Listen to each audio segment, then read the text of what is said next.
Mary Joy, andyan na si Kuya. Ate, usapin na natin siya pag dumaan siya dito.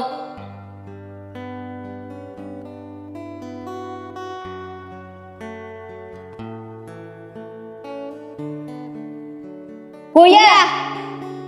Marjoy! Marjel! Anong ginagawa niyo dyan? Kuya, kanina pa kami dito at nakita ka namin. Kausap mo na naman yung tatlo.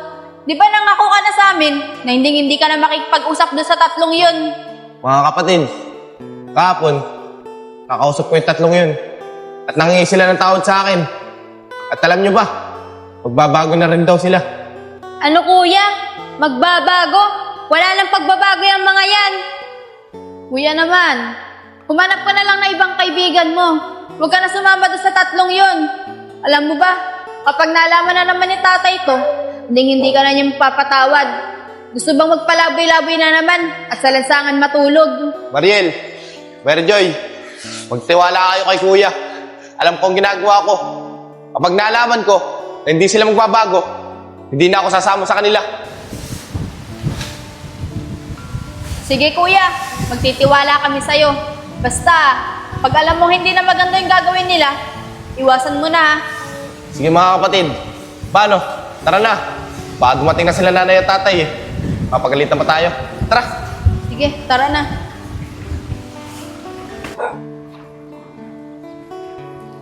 Ate, bakit ganun si kuya?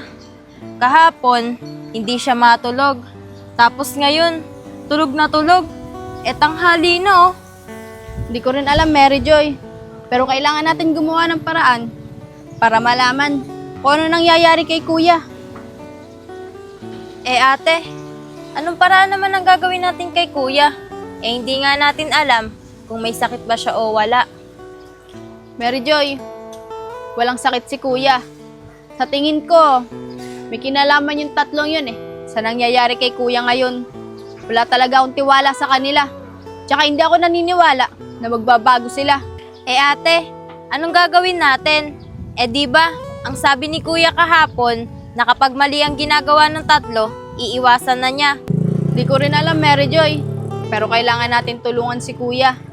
Dahil kapag nalaman na naman ni tatay na nakikipagkaibigan siya doon sa tatlong yun, palalayasin na naman siya. At sa lansangan siya titira. Ayoko naman ulit mangyari sa kanya yun. Tama ka nga ate. Kailangan natin gumawa ng paraan para hindi sumama si kuya sa tatlong yun. Dahil hindi naman talaga magbabago yung mga yun Dahil may mga bisyo sila. Tama ka, Mary Joy. Di na sila magbabago. Sa tingin ko, niloloko lang nila si kuya para sumama ulit sa kanila. Tara na!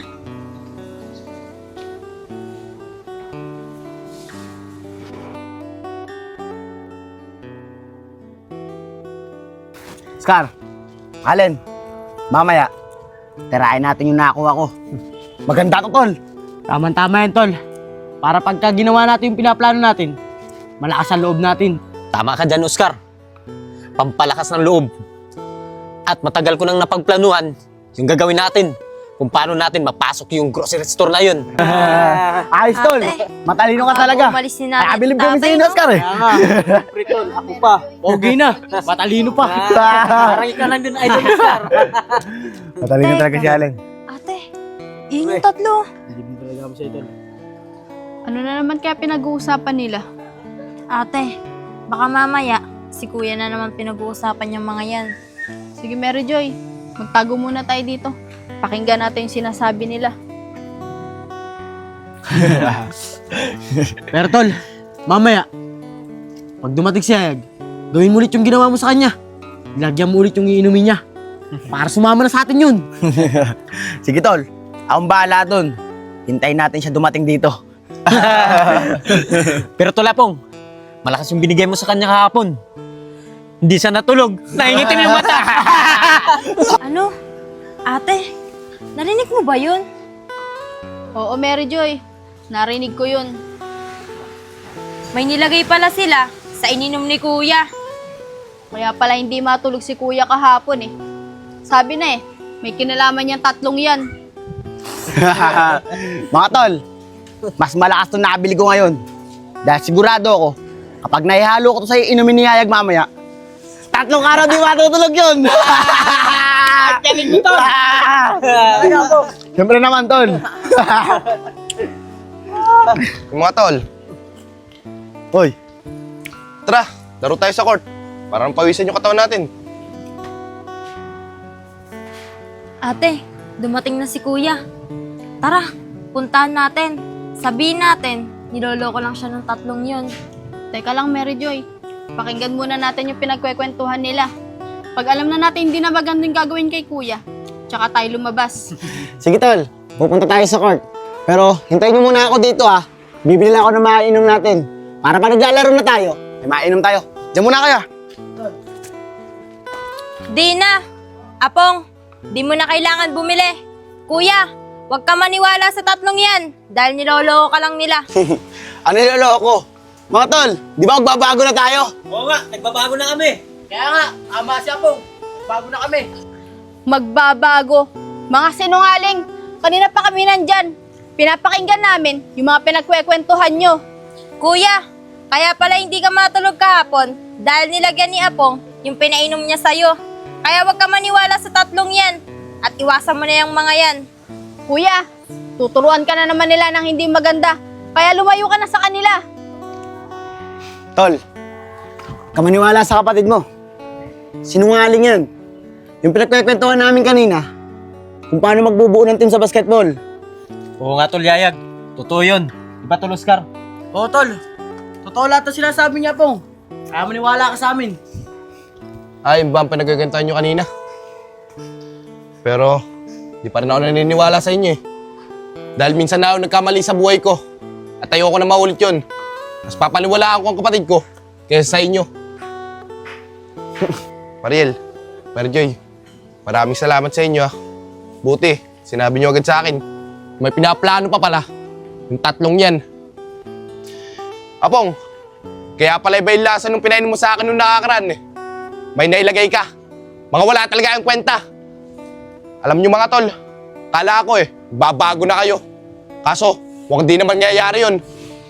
Kaya kuya, huwag mo sanang sirain yung tiwala namin sa'yo. Lalong-lalo na yung tiwala ni tatay. Oo mga kapatid, hindi ko talaga sisirain yun. Di ba, nangako ako sa inyo, magbabago na ako. At hindi na ako babalik sa dating gawain ko. Mga Tol, tignan niyo yung magkakapatid na yun. Masyado kayo matadrama. Yayag, bahala ka sa buhay mo. Hindi ka sasama sa amin. Kaya nga, hindi naman kami nawalan eh. Ikaw. Hayaan na natin yung mga Tol. Basta tayo, tuloy ang plano mamaya. Tara na, tara.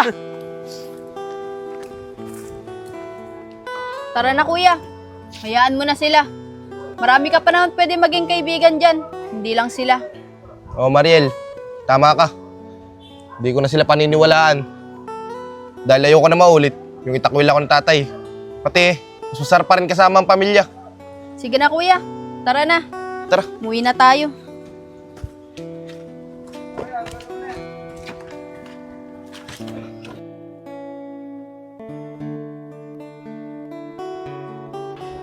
Mahal, ang bait ni Sir, ano? Buti pumayag siya na mag-start agad tayo ng negosyo. Oo, mahal. Swerte talaga natin. At may nakilala tayong ganun tao. Kaya nga, Nay, tay, ano po? mga anak, saan ba kayo galing? Diyan lang po, Nay. Pero Nay, may sasabihin po ako sa inyo. Kanina, nakita po namin ni ate. Si kuya, kasamahan na naman po yung 3. Pero, wag po kayo mag-alala dahil iniwasan po agad ni kuya. Pero Nay, alam niyo po ba, may ginawa pong hindi maganda yung 3 kay kuya. Talaga? Yayag, anong ginawa sa'yo ng 3 yun? Mahal, i-blatter na kaya natin sa barangay yung 3 yun para tigilan na yung anak natin. Sige mahal, akong bahala. Talaga yung 3 yun hindi sila titigil. Pero Yayag, ano sinasabi nitong kapatid mo na may ginawa sila sa'yo? Tay, naaalala niyo po ba? Hindi ako nakatulog. May pinainom po sila sa akin. Hindi ko naman po alam. May nalo sila doon. Eh bakit mo naman kasi ininom yung binigay nila? Tay, nakiusap po kasi sila sa akin eh. Magbabago na sila. Hindi naman pala totoo yun. Ganun ba? O sige, mahal. ganito na lang. Dumaan muna tayo ng simbahan. At pagkatapos nun, dumiretso na tayo ng barangay para mapablatter natin sila. O sige, mahal. Tama yung naisip mo. Huwag tayong kakalimot sa kanya. O sige, tara na. Simba na tayo. Para tayo dumaan ng barangay. Tara.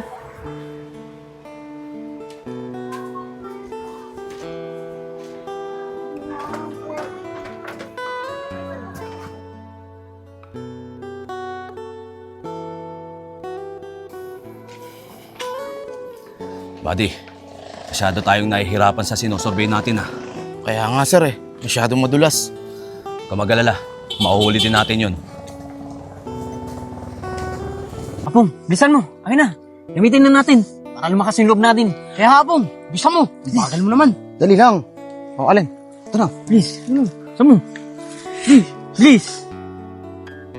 Buddy, pag nahuli ko yun, hindi ko siya pagbibigyan. Kahit makiusap pa siya sa akin.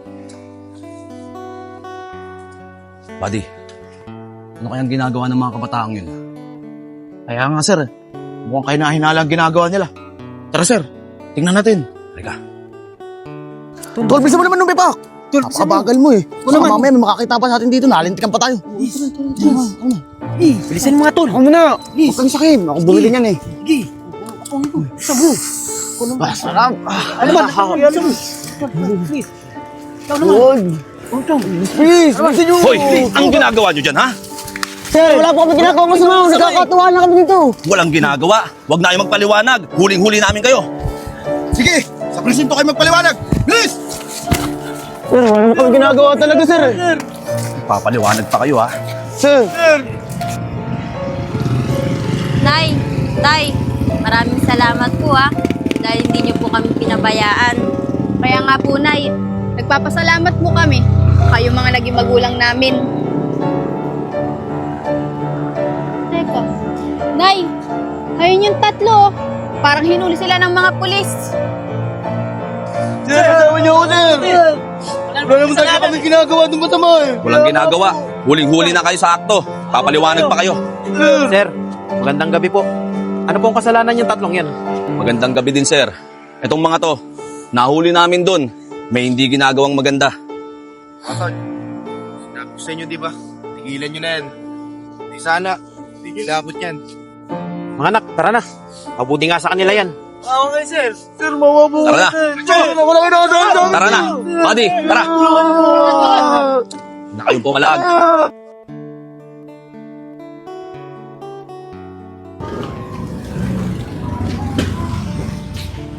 Mahal, hindi na pala natin kailangan pumunta ng barangay dahil nahuli na sila. Kaya nga po, Nay. Buti na lang sa kanila yun. Dahil wala naman sila mga kwenta eh.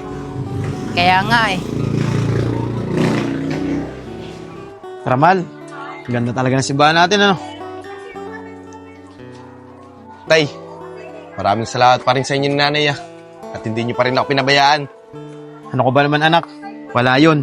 Sino pa ba naman gagabay sa inyo? Kami mga magulang mo. Mga kapatid mo pati, mahal na mahal ka niyan. Kaya nga, Kuya, hindi ka namin pababayaan.